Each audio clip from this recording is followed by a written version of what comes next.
Thank you all for being here today on World Mental Health Day. The primary objective of World Mental Health Day on the WHO website is to raise awareness of mental health issues around the world and to mobilize efforts to support mental health. In cybersecurity, mental health challenges are real, and that's why we are having this discussion today. In my research, I've collated a number of surveys and articles that talk about high levels of stress and burnout among cybersecurity professionals. I'd like to highlight a few of them right now. Starting with a first anthropological approach in 2015 to mitigating burnout in security operations centers. And this was research that was published at Usenix's SOUPS, so Security on Usable Privacy and Security by Satya Chandran and others, titled A Human Capital-Based Model to Mitigating Burnout in Security Operations Centers. Fast forward about 4 years, a 2019 study on the modern CISO reported by Nominet said that 91% of surveyed CISOs said they suffer moderate or high stress. In 2022, Times.com reported that 64% said their work affects their mental health. And in the same year, there was an ISC Square study that reported there's a 3.4 million worldwide gap of cybersecurity workers. Most recently, research by Reeves et al. Published a landmark study that measures and confirms the presence of burnout in cybersecurity in Australia using the validated MBI scale. Their data set is growing to other parts of the world as well. Today, I'm joined by a diverse set of cybersecurity professionals. We have Yanya Viskovich, Dr. Andrew Reeves, and Dr. Joseph De Silva to talk about preventing burnout in cybersecurity. The general goal for today's discussion is to draw inspiration from each other, but more specifically, we're going to talk about shedding light on the burnout challenges we face in the industry and identifying systemic changes and actionable tactics individuals, teams, and organizations can take towards supporting and promoting mental health. Before we kick off our discussion, I'd like to introduce our panelists we have today, starting with Yanya Viskovich. Yanya has spent the past 17 years working on cybersecurity from various angles.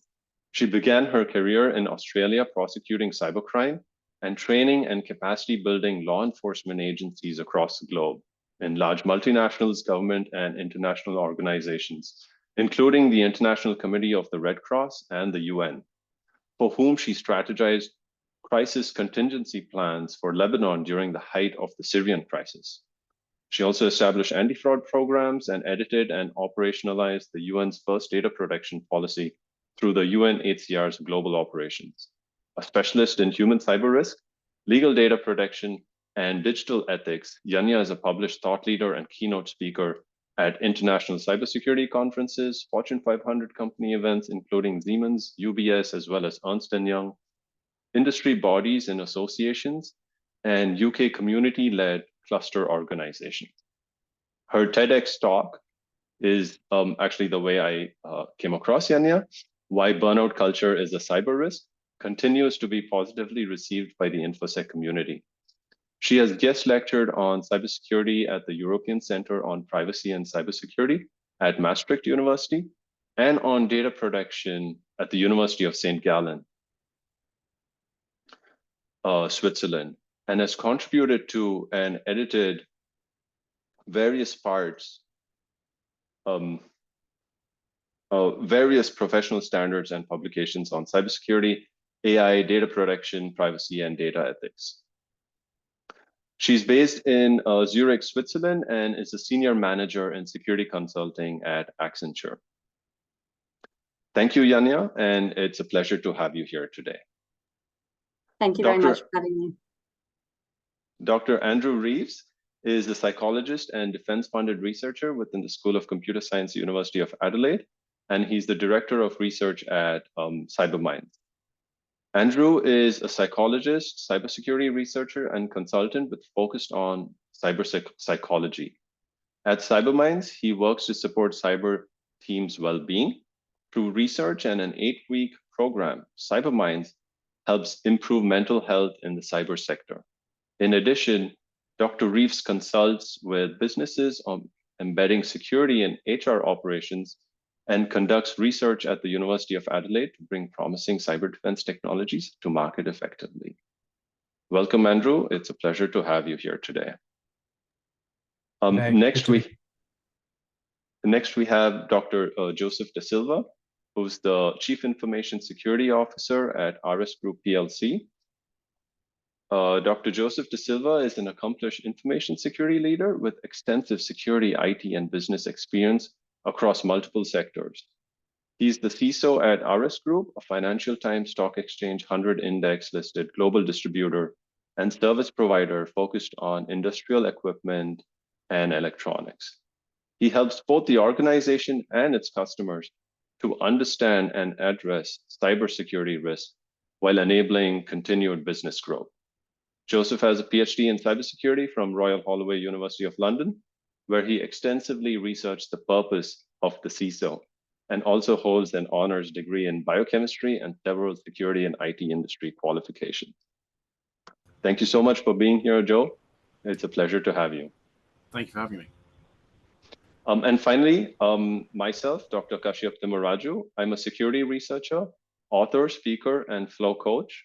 I have over a decade of R&D experience in future networking architectures, high-performance networking and security, virtualization, security analyses, and testing.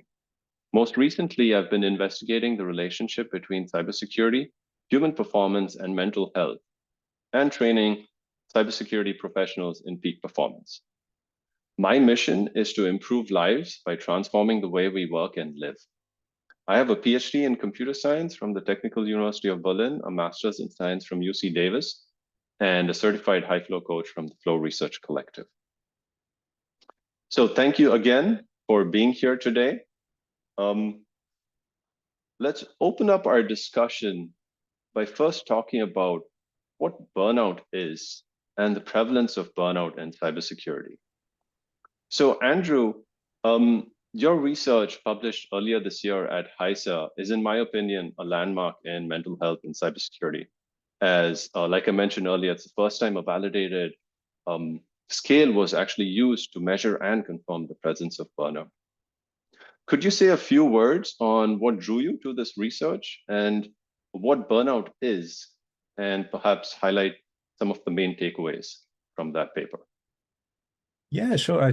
Great questions. I think, so first of all, burnout is something we talk about so often in cybersecurity, particularly more recently, which is great to see. You know, for a while, burnout was almost the word people didn't want to say in the cyber industry, and so now that we're seeing more willingness to point to this as a real issue, you know, we are seeing a lot of attention to it, which is great to see. But interestingly, it is something that, you know, psychologists have had a definition for a while. And the definition that psychologists tend to use is a combination of three different things. It's exhaustion, cynicism, and low professional efficacy, which essentially means when you feel like you've got nothing more to give, when you feel like there's no point turning up to work, and when you feel like you're no good at what you do. So when those three things come together, that's when you can start to detect that someone is burnt out or approaching burnout. Cybermindz started down this approach and started looking at this issue because those of us who run the organization are cyber professionals ourselves. So we'd seen countless examples of people burning out in the industry. We've been to a lot of different talks where people presented you know, anecdotal evidence of what was going on and how burnout was not only I guess a human issue, because, you know, we don't want anyone to be burnt out, but it was also a security issue because people were starting to, you know, attacks were starting to become more frequent because cyber teams were not able to perform at their best. So what we realized is, while it's really great to see that people are talking about it, there wasn't a lot of hard data and evidence that we could point to. So we put together the first baseline assessment of mental health in the cyber sector in Australia, at least, which we published earlier this year, as you mentioned. And we used a validated tool, the same one that a lot of psychologists will use to assess a cohort of cybersecurity professionals, which was, unfortunately, the results weren't surprising in the sense that we found that people were burning out at a very high rate, but it was still worrying to see that in black and white numbers on the page in front of us. We found that was true, across all three of the dimensions of burnout that I said. All three of them were really elevated, and for some, they were even higher than frontline healthcare workers. So there was quite a few points there that made us realize that this is something where we need to keep drawing attention to it, and we need to keep finding solutions to this problem. Interesting. So I noticed in the paper, y'all had a distinction between, I think, consultants and different types of cybersecurity roles. I was wondering if the presence of burnout and, let's say, the type of work, are they working remotely or in office? Are they also correlated, or do you have any insights on that? It's a good question. We did look at that. It's not in the paper because it didn't reach statistical significance, but there was some trends that I can comment on. So it wasn't the short answer is it isn't a clean relationship, which is almost always the case with research, but it isn't that people working from home were more or less burnt out than others. It seemed to be a bit up and down depending on the exact role, and there was a slight interaction with job type, which is one thing we did report on in the paper, is that, for example, if we looked at gender difference, there wasn't a whole lot. When we looked at job role difference, there wasn't a whole lot. But when we combined those two things, we found a significant interaction effect, which in other words means that certain people in certain jobs are burning out faster than others, which is the consultants that you mentioned before. And we found a similar thing in regards to working from home. My suspicion, and this is something we'll need to look at in a future paper, my suspicion is it's less about whether people are working at home or not. I think it'll be a matter of aligning to people's preferences. So if they've been forced to work from home and they hate it, then that's obviously going to add to their burnout. If they love working from home and they've now got the option to do that, which is very possible in a lot of security roles, then that could even be a buffer from their level of burnout. So it'll really depend on the individual. It'll depend on their personality. It'll depend on the way they like to work. Do they like to be in a busy office where they can bounce ideas around with others, or do they prefer to be in isolation where they can think through issues clearly? So I think it'll be about aligning to that, which is one thing, a slight nuance that I think isn't being captured in the broader discussion around should we force people back into the office or not. I think it's much more about doing what's going to be the best for that individual. Interesting. And one more question on the paper. So which dimension of burnout scored the highest? So was it exhaustion? Because I noticed a lot of the surveys also talked about, work overload and fatigue and so on. I was wondering if it's exhaustion over there, or is it cynicism and inefficacy? It's a good question. I don't have the paper in front of me at the moment. I believe exhaustion was the highest. But I think so. With the scale, it's a little, high scores on exhaustion and cynicism are bad, but low scores on professional efficacy are bad. So I think professional efficacy was actually the most worrying because they were really low scores. I see. And that can be quite interesting to see because that is a measure of how much people feel like what they do is worth doing. And that's a real buffer from some other effects of burnout. So if people are feeling exhausted and feeling a bit cynical, they might actually still stay in the job as long as they feel like what they're doing is worth doing, even if they don't feel particularly appreciated. And even if they have worked very hard, if they still think what they're doing is worth doing, they'll stick around. And a great example of that is, say, firefighters, right? Very hard job, long hours, high stress. but they still believe what they're doing is worth doing, and so people, they do tend to stick around. With cyber professionals, because that professional efficacy score was so low, it might indicate these people are not only going to leave their jobs if they burn out, but they might leave the industry entirely. And when I say that, I mean cyber industry, right? So they have a lot of transferable skills that could get them a great job in other IT related areas, but they'll leave cyber. And the big problem there is that obviously if that happens, we've lost so much knowledge that person's built up. I mean, so much of what we do in cyber, as I'm sure the others would agree, it's not very well documented. So when someone had even 5 years, 10 years experience, I think the average retention of a SOC analyst is something like 14 months. So anything above that, you've got all this knowledge that's in your head, and if you go, this isn't worth it, I'm going to go and I'm going to get a different job in, you know, in development or whatever else I can apply my skills to, then we've lost all of that. So I think it's a big issue for us to grapple with. I see.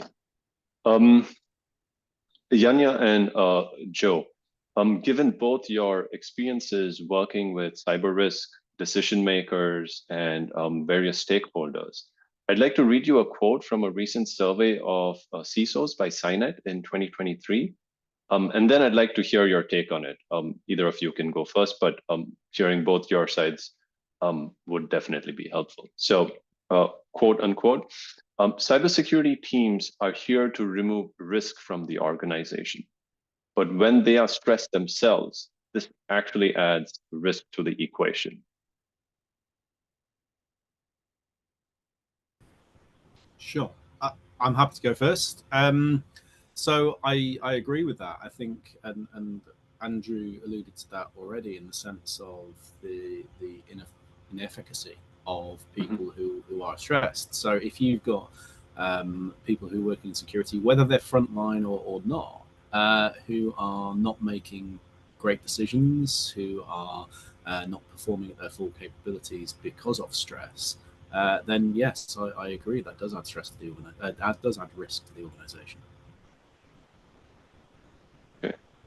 Yeah, I would second that. I think one of the issues in cybersecurity, particularly for teams that are attempting to reduce the cyber risk in an organization, are very often not necessarily given the level of control or the resources needed to be able to meet the threat that is being presented to them to face every day. We hear of a lot of chief information security officers who really struggle to get the budgets that they need from the CFO or the C-suite, the board, that's necessary for them to do their job. And I think one of the ways in which we can address this, one of the solutions to this issue, is by increasing the awareness of those at the top, boards and C-suites, about the core business value that cybersecurity brings to a business. These days, the majority of businesses are overwhelmingly digital, and they rely on their digital landscape in order to survive and operate every day. When you take away the ability to operate, let's say for the average time out from a data breach, let's say minimum 6 weeks, I think if most businesses really ask themselves that critical question, could we survive for 6 weeks without our core business continuing? The answer would be no. And then if you reverse engineer that and say, all right, well, what is necessary in order to keep our core business continuing? It is cybersecurity. Cybersecurity is a business enabler in a digital age. And so therefore, I think one of the things we need to see happening is businesses and leaders starting to position cybersecurity as central to their business continuity. Without it, they can't continue to have a business. And similarly, without the professionals that keep the machine running, that keep risks within the risk appetite that the board and the C-suite has decided is appropriate for that organization, those people are essential to the core businesses as well. And then, so when we look at the stress that's placed on individuals, it becomes really, I think, a bit of a perfect storm when we have an increasing threat landscape. Attackers are becoming increasingly sophisticated in their methods and their attack techniques. We then have that combined with a tightening fiscal environment where budgets are being cut. So we're reducing the resources we have to meet those threats. And then we're also in some instances cutting teams. So we have less people to fight a bigger risk. And I think one of the things that's often overlooked is that, you know, there is this often a strong desire to try and solve these problems that cybersecurity throws up by throwing technology at it. Now, technology solves is extraordinarily important, and staying agile and making sure you have current technologies to meet those ever-growing threats is incredibly important. But when we consider the sobering fact that the overwhelming majority of successful cyber attacks are the result of human error, Verizon Data Breach Report of 2023 puts it at 74%. Tessian's Psychology of Human Error report of 2022 puts it at 88%. And some years prior, IBM in its Intelligence Index report put it as high as 90%. So it follows then that technology solutions alone can't solve the problem. And what we really need is a human-centric approach to the issue, because cybersecurity is not just a tech issue, it's very much a people problem. Can I build on the point you made there, Yanya, about the C-suite and the rest of the organization understanding the value? I think, yes, that's absolutely crucial. I think there's a counter to that as well, though, which is that the C-suite needs to understand more about digital. And frankly, there are many organizations that I've worked at where the senior leadership doesn't know the first thing about what a digital business actually is. They don't know the first thing about technology concepts. They don't need to be computer scientists, but even understanding the basic differences between an application and a database would, I think, be as crucial as the sorts of things you learn on an MBA about the basics of accounting. You need to know the basics of technology to be able to then appreciate the issues around security, which, as you say, is way, way more than a technology problem. But there's so much in that technology space that you need to know the basics of. And I think that is part of the reason why CISOs in particular may be suffering from the burnout, is because everything is on their shoulders. And the conversations about anything to do with security risk just involve the rest of the C-suite's heads swiveling around to look at the person who is the CISO. And that's not the way it should be. That there should be a greater understanding and appreciation, at least, of the basics in this space, one of which is how do we make our people better prepared for these risks, but also how do we design our systems in a way that doesn't lead to people making mistakes in inverted commas, because often those are down to bad design decisions rather than down to incompetence. Interesting. I absolutely agree with you, Joseph. And just to build on that as well, yeah, I mean, and I think the research is showing this as well, right? So there was some research recently released that showed that the most cyber resilient and cyber aware CEOs were those that have distributed accountability for cybersecurity risk throughout their organizations. And as you said, it's not just about putting it on the shoulders of the CISO. And one of the ways in which I think we can address that also is by through regulation, actually. So in Saudi Arabia, one of the, I think, very innovative laws that they have implemented is placing liability on the shoulders of board members for cybersecurity risk. And that has the flow-on effect of requiring board members to then get upskilled in cybersecurity, as you were referring to, Joseph, and making sure that there is at least one member on the board who does have cybersecurity expertise. What we can do in the absence of such regulations is we can make sure that our board members, if they don't have that expertise on their board, they can seek external board advisory services. They can also seek for external support in terms of having someone come on and build up the education and awareness of their board members. But I think it's super important that we understand that risk is something that has to be distributed across an organization. And because everybody now has access to systems with valuable business data and personal data on it, we all then are necessarily responsible. And it doesn't mean we all, as Joseph mentioned, it doesn't mean we all have to be cybersecurity or experts or computer scientists, but we do have to have a level of understanding to be able to operate with safe digital habits in a digitally connected world. And one of those ways is to become more aware. And I think there's a lot of work to be done in terms of making sure that the education starts at the roots with primary school education. It'd be great to see primary school curriculums increasingly building this into their courses and making children aware.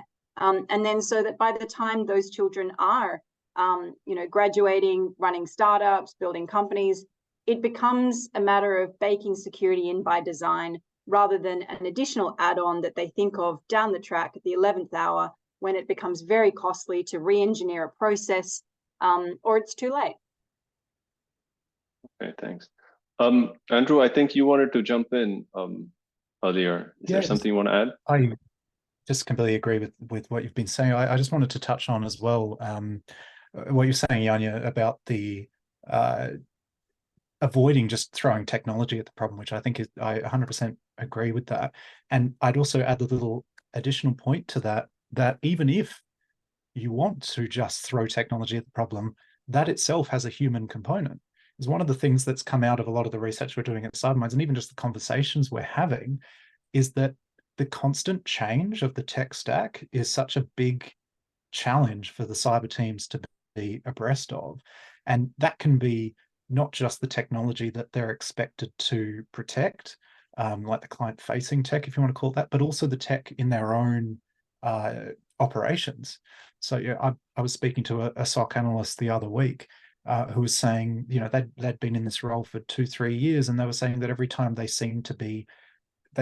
feel that they actually have expertise over the SIEM system they were running, that's when it changes. And suddenly there's different alerts or they look slightly different, and all the sort of built-in habits and intuitions you've developed over the years are suddenly a bit unreliable because you've got something new to look at. So even if you do want to, I can understand the desire from some boards to just purchase a certain system that will solve some problem and deploy it. But even if you're going to do that, there's actually quite a human piece to that, to avoid adding additional stress onto your people by just chucking more and more tech at it.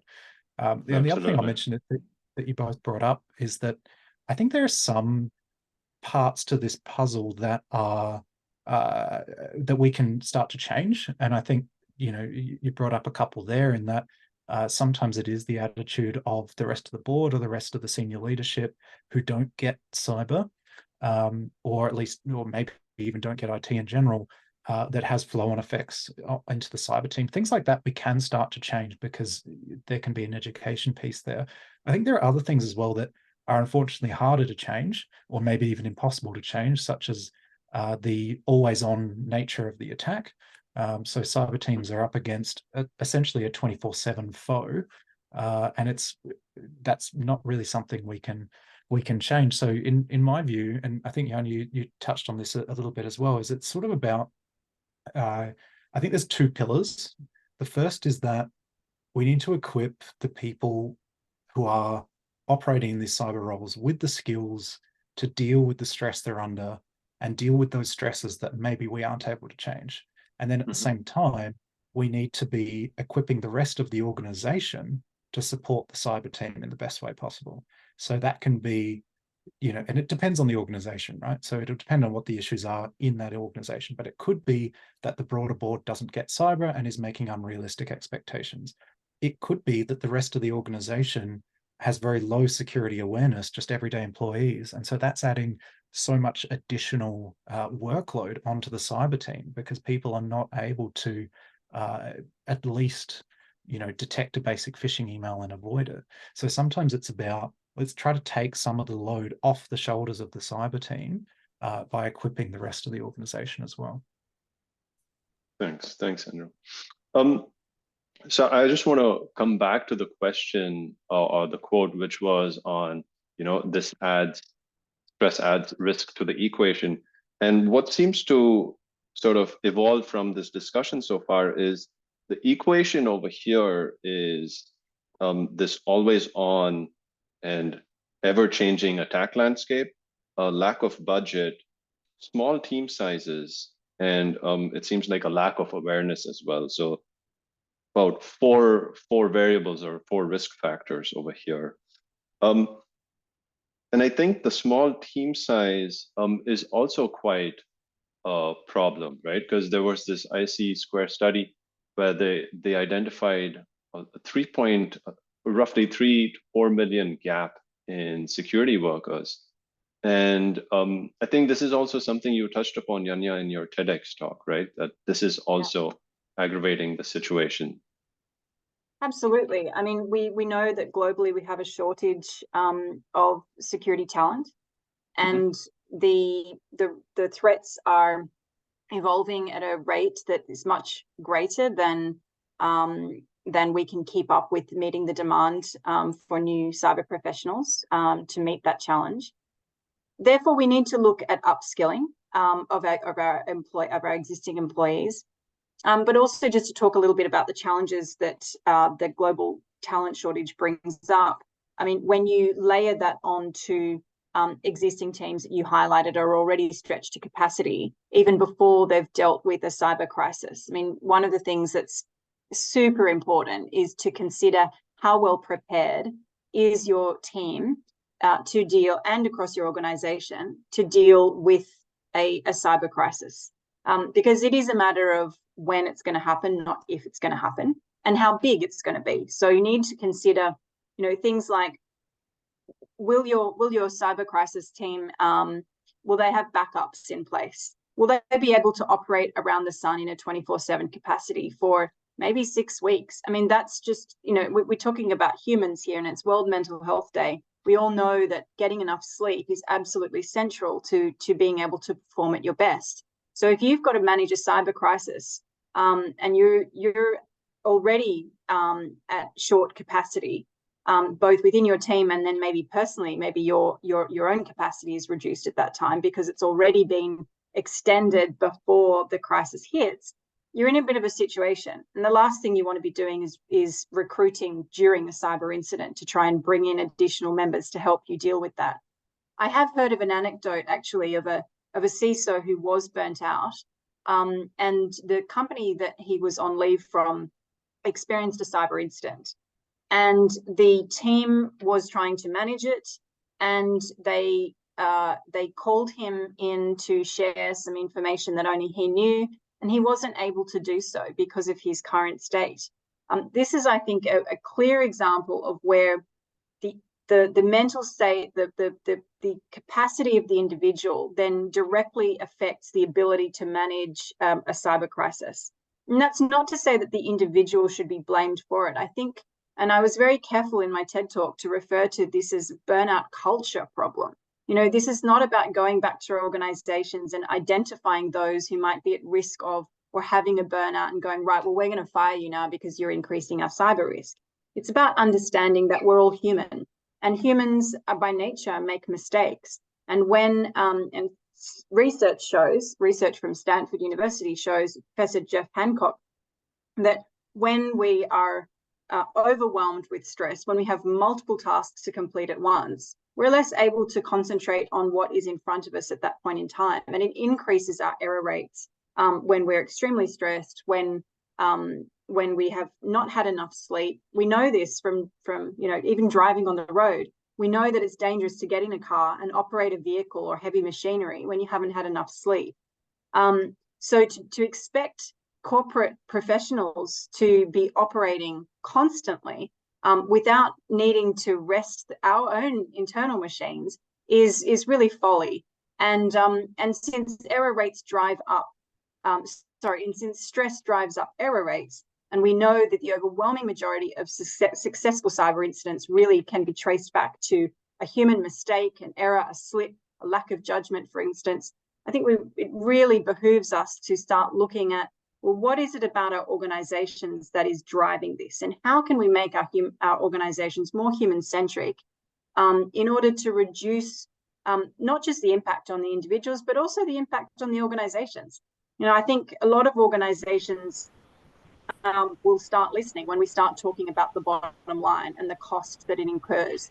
And one of the things that I found incredibly sobering is that globally, organizations are spending twice as much on dealing with burnout in terms of lost productivity and turnover as they are on cybersecurity. They're spending over $300 billion a year globally on the result of burnout. So maybe if we try and fix what's causing that, we'll also at the same time actually reduce our cyber risk.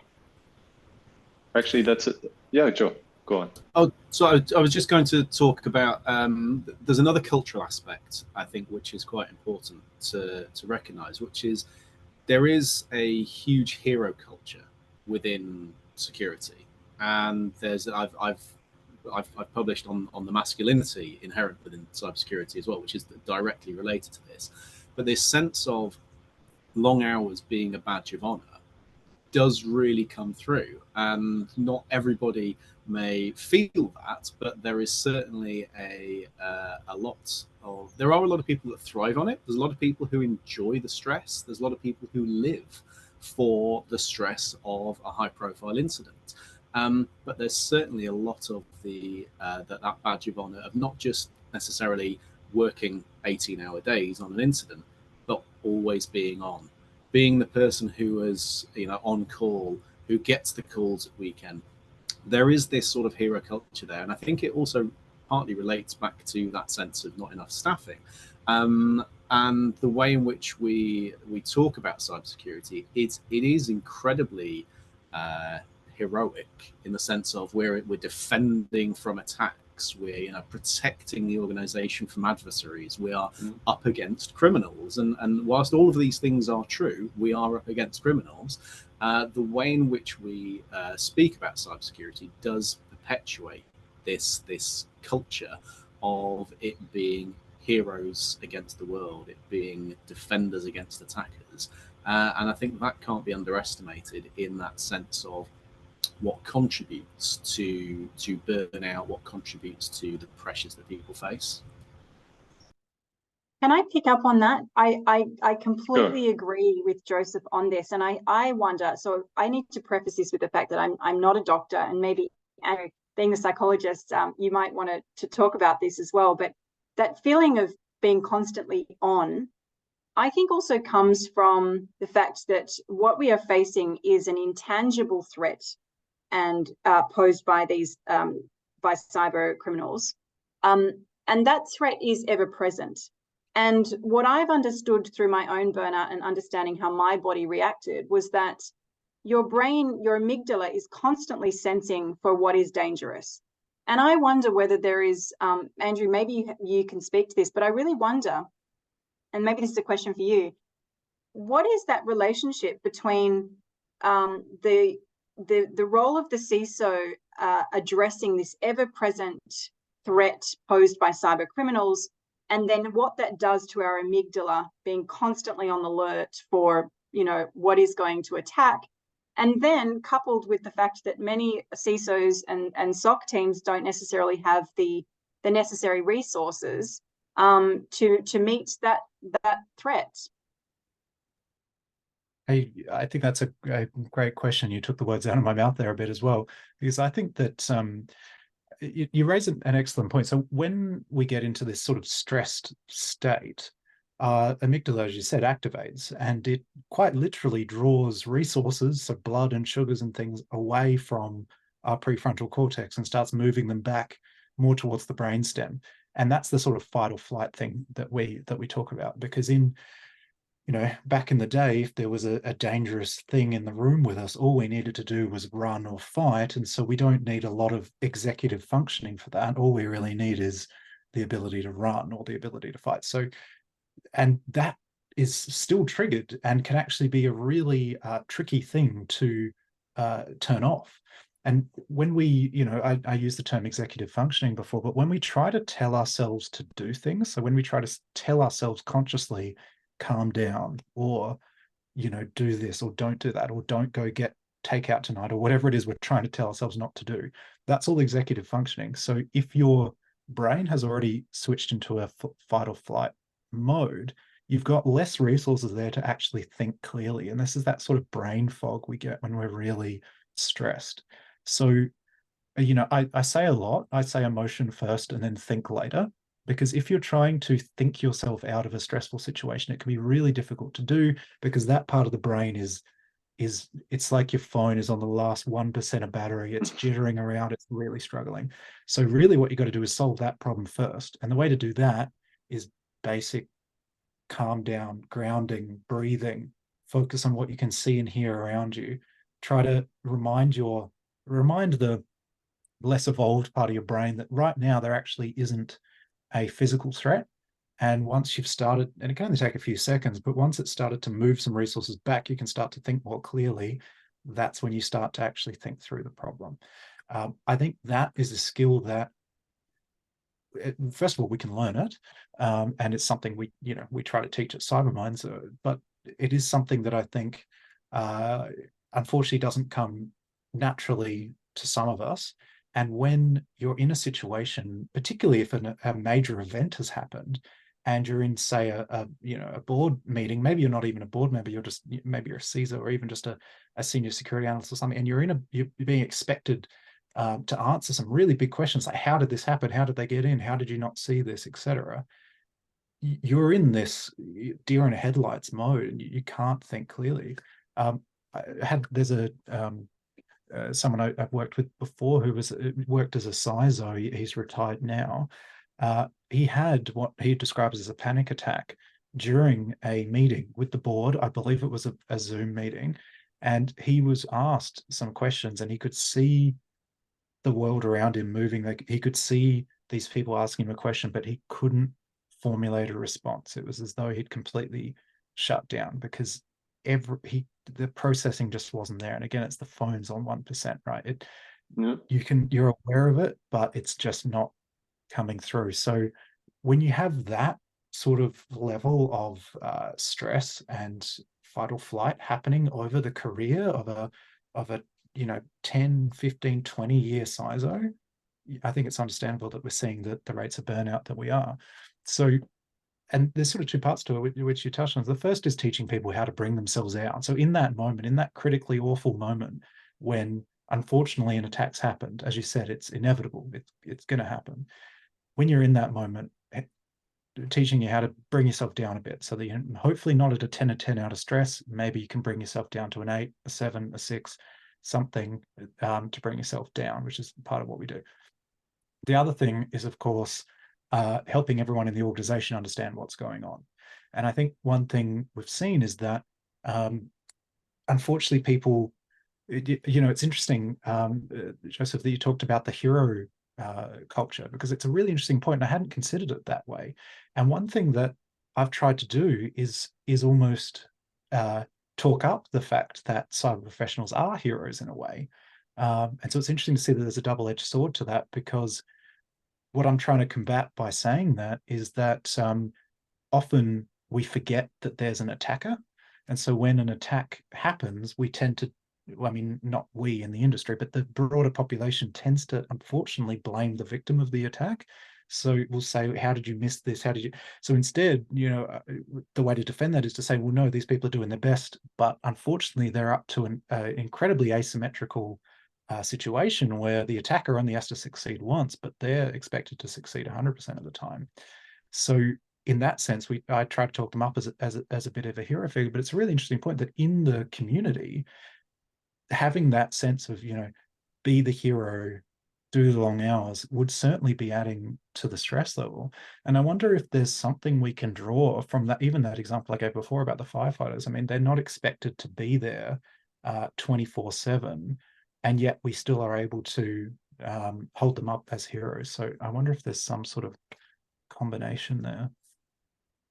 Can I maybe attempt to answer your question, Andrew? Because it's a really important question. How do we move away from this hero culture, which I really appreciate you raising that, Joseph, because I also think I'm guessing it also comes from those medieval defense concepts that underpin cybersecurity. But how do we move away from that hero culture, which is closely tied with, as you mentioned, Andrew, blaming people, expecting people to be responsible for everything, and then moving towards a just culture. So the concept of a just culture is one in which we do root cause analysis of the problem. We're not just looking for a scapegoat. And it's a concept that's prevalent now in the aviation industry, which applies safety critical approaches. And I think that the safety critical approaches that are applied in the aviation industry and this just culture hold tremendous power and promise for cybersecurity. Because instead of, as we talked about, placing all of the responsibility on the shoulders of the CISO and her or his team, instead we're distributing it, and we're also saying, well, this is perhaps more of a systemic issue. This is probably due to a breakdown in processes, or maybe somewhere along the line someone hasn't been aware of what they should do because we haven't been good enough in either educating them or communicating it to them. And when I say we, I don't mean the CISO and their teams. I mean the broader organization that's responsible for making sure that employees are aware. And if we take, for example, you mentioned, Andrew, firefighters, and we don't blame firefighters for not being able to put out a bushfire, for example. And similarly, in the aviation industry, we have seen an evolution in that industry where back in the 80s, it was interesting to read that actually pilots were very much blamed for any errors they made, until the aviation industry evolved to such a state to where it is now, which is one in which, we have black boxes in place, and we use those to understand what was it that actually went wrong and what caused that, because we have an understanding that the overwhelming majority of pilots want to do the right thing. And I think it's the same in our workplaces. The overwhelming majority of colleagues we work with, they want to do the right thing. Most people don't want to bite the hand that feeds them. They don't want their organization to go down in a flaming mess because of some, cyber attack that took us down. We're not trying to actively click on phishing links and find ways for attackers to get into our organizations. And CISOs as well are not trying to get, their organizations to go down after a data breach. And I think, Andrew, you mentioned to the very short turnaround time of CISOs and SOC teams. I mean, it's very short. It's like 14 months on the job, and then they move to the next. Now, part of that is also the market driving that with opportunities and money available. But also it's because, as you referred to, this lack of control, the lack of rewards, those very domains of burnout that contribute to people moving on. But also what it represents for an organization when you have such high rates of turnover is a massive loss of institutional knowledge. And so when we take, for example, like Captain O'Sullivan, who landed the plane successfully on the Hudson River, instead of him being blamed, why did you do this? Of course, an investigation was held. That's absolutely necessary to find out what went wrong.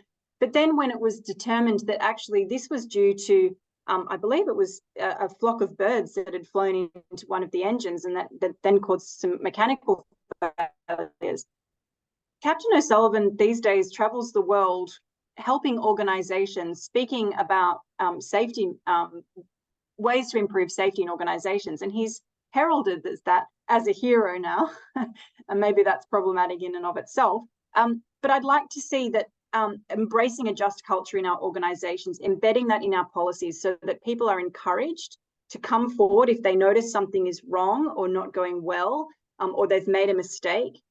That builds psychological safety, and it also contributes towards having an understanding of what went wrong rather than pointing the finger at someone who's made an innocent mistake. Absolutely. And just to throw in there, I think it's also important that what is a negative contributor to psychological safety is the sense that you will be scapegoated, which is something that was Absolutely. very clear from my research in the role of CISOs, was that they were scapegoats, even to the extent of being told explicitly that you are here so you can be booted out if something goes wrong. I think that's an important factor that feeds into everything you just described there, Yanya. Thanks. Thanks That's so such much. an important point. Thanks, Yanya, Joseph, and Andrew.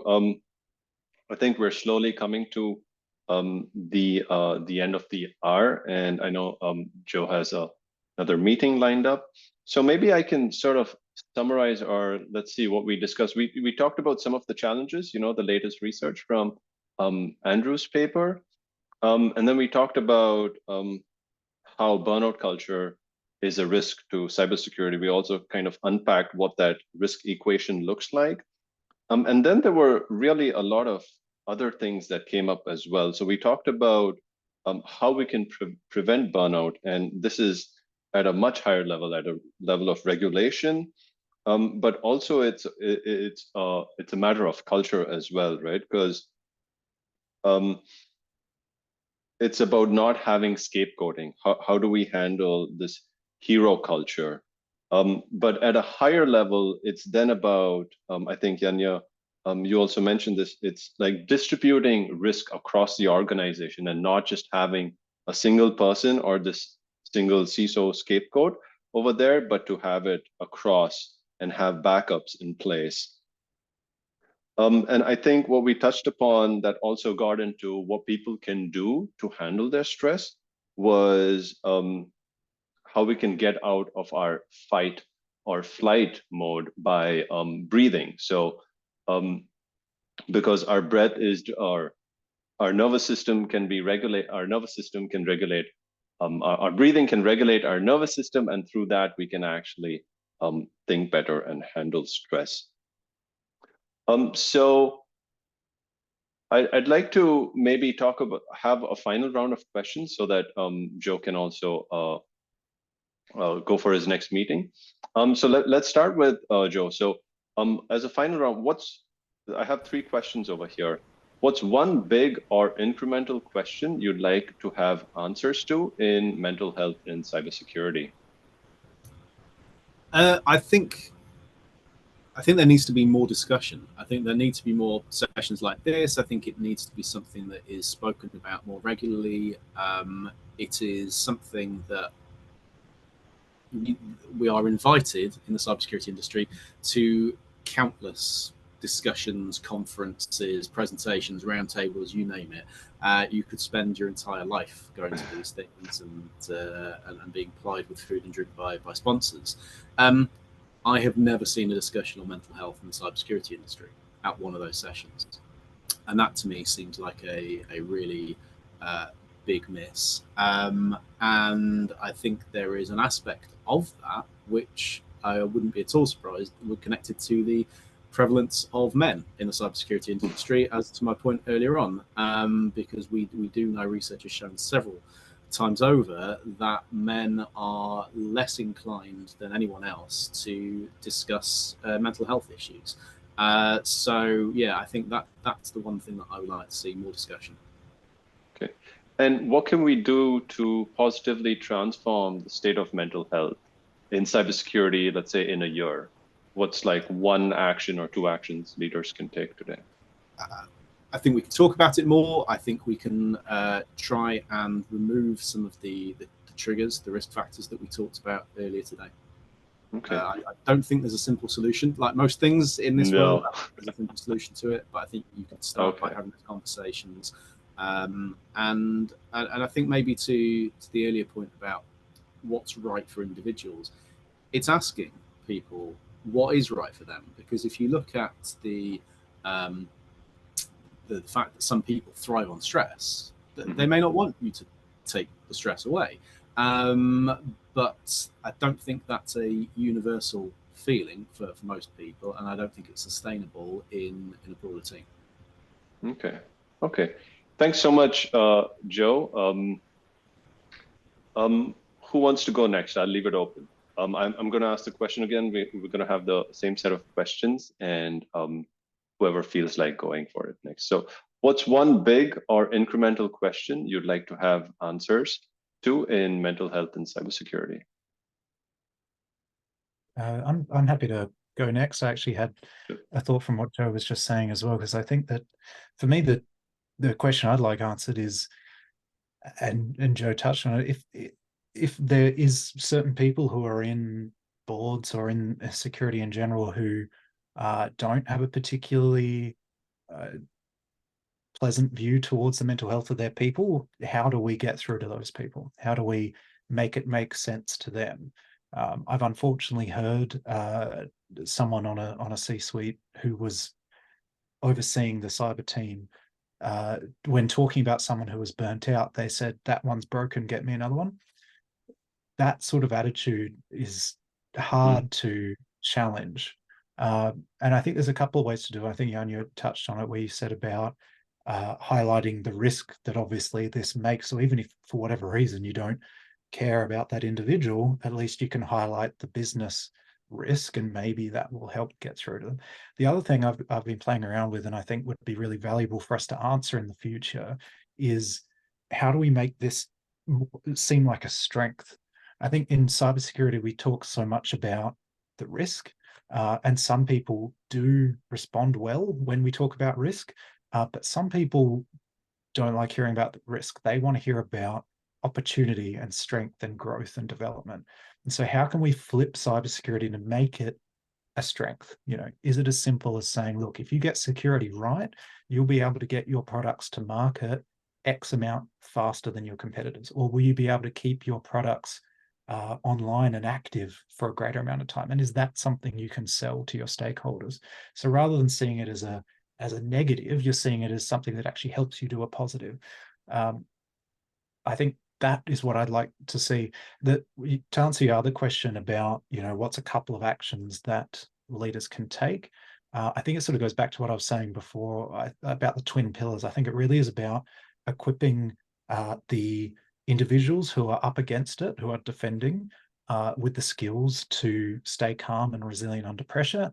And it's about equipping the rest of the organization to support that team. And you know, as Joseph said, it's not going to be a one-size-fits-all approach. So really what I'd recommend organizations to do is to start with an assessment of where you're at now. So what is the level of stress and burnout occurring in your cyber teams? What is the level of cyber awareness occurring across your whole organization? And then measure improvement against that. And if you can, measure that not just in comparison to yourself, but in comparison to the whole industry, so you can incrementally move in the right direction.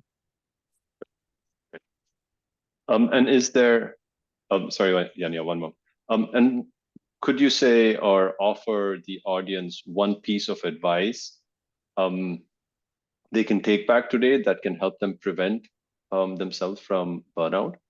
So not just leaders, but let's say individual contributors. Is it breathing, for example, when they enter a stressful situation, or is there something else?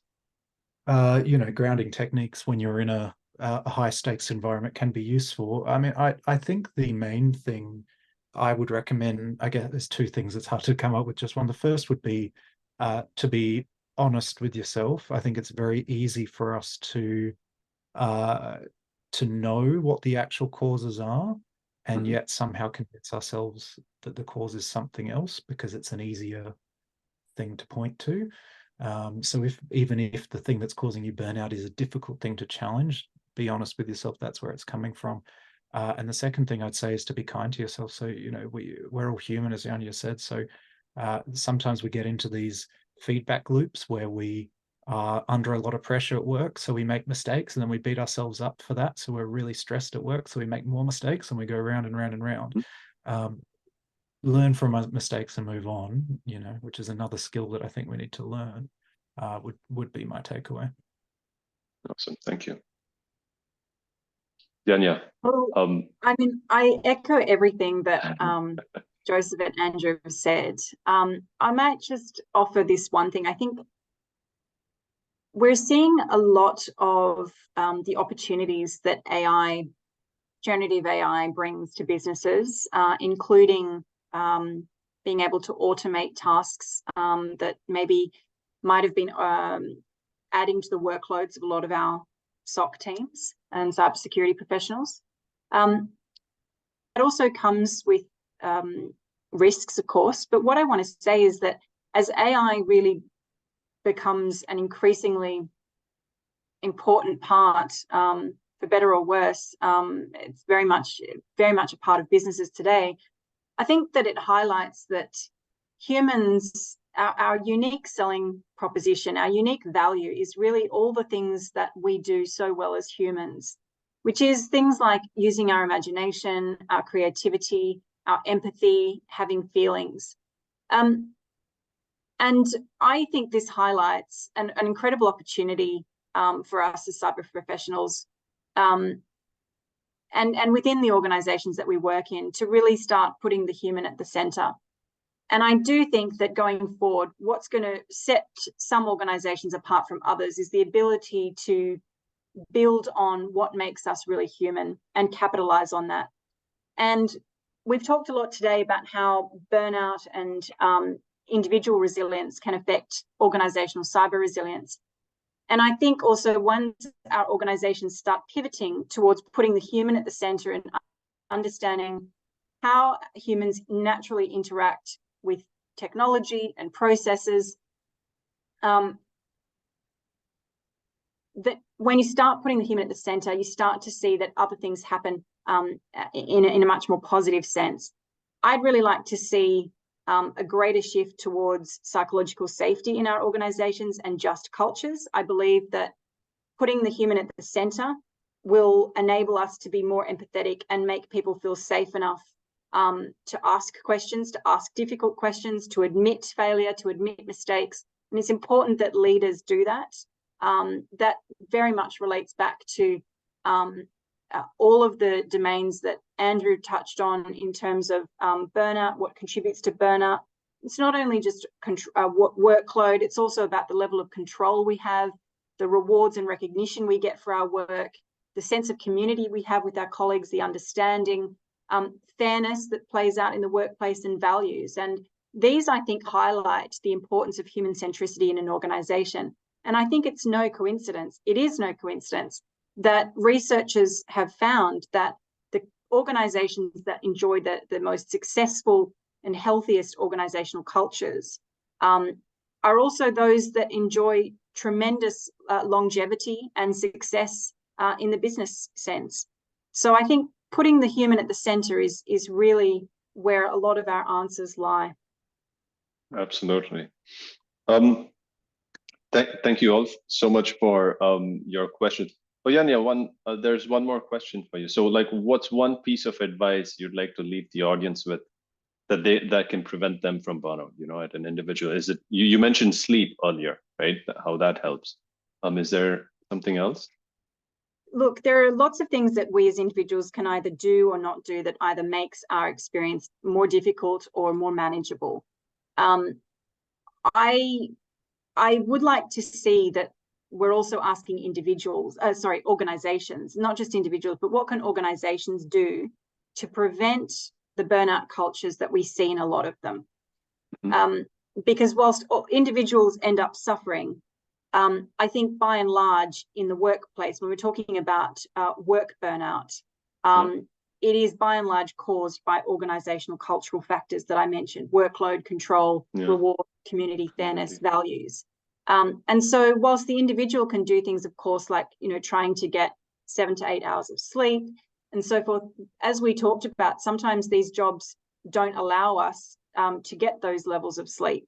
And so what if we try and go a bit further upstream, how can we enable our CISOs and our cybersecurity professionals to get the sleep they need in order to perform at their highest levels?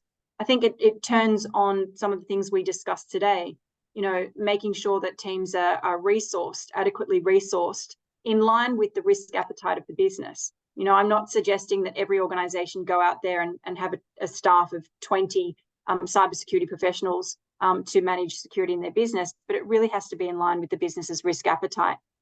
And I guess that also, you know, if you want me to really talk about individuals, I think it's about boundaries. Learning to say no, and learning to say, you know, no, I can't do that, or no, I won't be able to do that. But I think it's important to acknowledge that a lot of individuals don't have that liberty or that freedom or that job security, frankly, to be able to say no and articulate their boundaries. So I think it's important, again, that we ask and look at the systemic issues that are contributing to work burnout culture in our organizations, and ask what is it that leaders must do in order to be a leader, to create optimal conditions for performance. And I know that, I mean, at Accenture, I'm extremely fortunate to have a fantastic manager and a wonderful team around me. And I can tell you, when things get stressful and, you know, there's a lot of work to be done, that makes all the difference, having a wonderful boss who really cares about his people. So again, I think it's really about leadership and organizational culture. Awesome. Well, this has been such a fantastic discussion with both of you. We start with the three of you. We started off with talking about the state of burnout, and then now we went into how we can prevent it from various levels. Maybe to just wrap up this final round, we talked about you know, using breathing. Andrew mentioned grounding techniques, self-compassion, and sort of flipping our perspective, reframing from a negative risk perspective to something on a more positive outlook. I found that to be really interesting and fresh. And then Yanya, you mentioned the importance of a just culture and psychological safety to contribute at an organizational level to improving the state of mental health, in addition to having this human-centric approach to security. Okay, with that, I'd like to sincerely thank all of you for being here today on World Mental Health Day in cybersecurity, and having such an engaging discussion on this topic. Many, many thanks, and hope to see you all soon. Thank you, Kashyap. It was a real pleasure. I really enjoyed the discussion with you, Andrew, and with Joseph and yourself. So thanks very much for having me. Thank you. Yeah, Joseph had to leave, unfortunately. He had a meeting. Yeah, Andrew. I was just going to reiterate what Yanya said. That was a really fantastic discussion, and I knew it would be when I saw your name was on the list, Yanya. So that's very kind.